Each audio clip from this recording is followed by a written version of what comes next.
Hello दोस्तों, आप सब कैसे हैं। फिर आज आई हूँ एक नई कहानियों के साथ। आज की कहानी है अकबर के बारे में।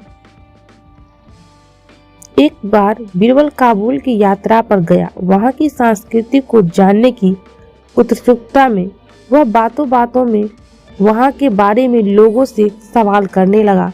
कुछ लोगों को बीरबल की बातें सुनकर ये शक हो गया कि वो किसी राज्य का भेदिया है। उन्होंने ये बात काबुल के शाहजहां के कानों तक पहुंचा दी। काबुल के शाहजहां ने बिना देर किए बीरबल को गिरफ्तार करके सैनिकों की टुकड़ी भेज दी। बीरबल को गिरफ्तार काबुल के शाहजहां के सामने पेश किया गया। काबुल के शाहजहां ने बीरबल से पूछा, कौन हो तुम? हमारे राज्य में क्या कर रहे हो? बीरबल ने उत्तर दिया, हुजूर, मैं एक यात्री हूँ।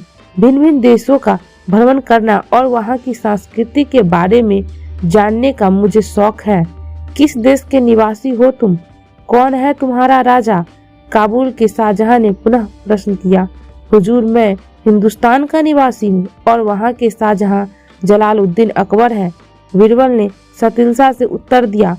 ओ बादशाह अकबर, और हमारे बारे में यदि एक शब्द में कुछ कहना पड़े तो क्या कहोगे? हुजूर, आप पूर्णिमा के चांद हैं और वो दूज के।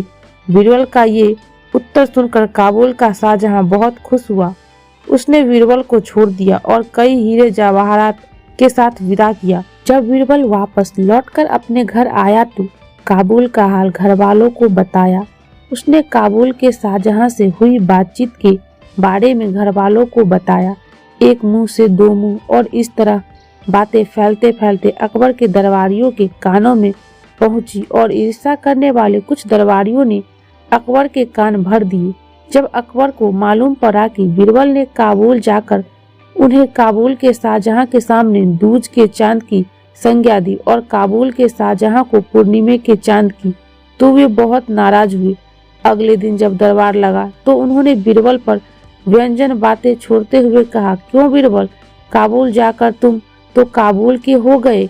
वहाँ का शाहजहां तुम्हें पूर्णिमा का चांद लगता है और हम दूज की, तो फिर तुम हमारे दरबार में क्या कर रहे हो?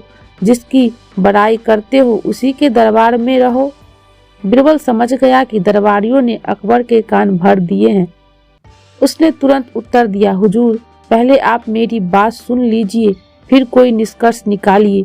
पूर्णिमा का चांद आकार में चाहे कितना भी बड़ा क्यों ना हो, प्रतिदिन घटता चला जाता है और अमावस्या के दिन पूरा अदृश्य हो जाता है। लेकिन दूज का चांद प्रतिदिन बढ़ता जाता है। पूर्णिमा का चांद एक दिन चमकता है और दूज का चांद पूरे पखवाड़े। अब बताइए बड़ाई किसकी हुई? मैंने तो यही कहा कि दिन प्रतिदिन आपका पराक्रम, साम्राज्य और यश बढ़ता रहे। बीरबल की बात सुनकर अकबर की नाराजगी खत्म हो गई और उन्होंने बीरबल को कई वस्त्र और आभूषण उपहार में दिए। उधर ईर्ष्या करने वाले दरबारी अपना सा मुंह लेकर रह गए। दोस्तों, ये छोटी सी कहानी अगर आपको पसंद आई हो तो इसे लाइक करें, सब्सक्राइब करें और दोस्तों में शेयर करें।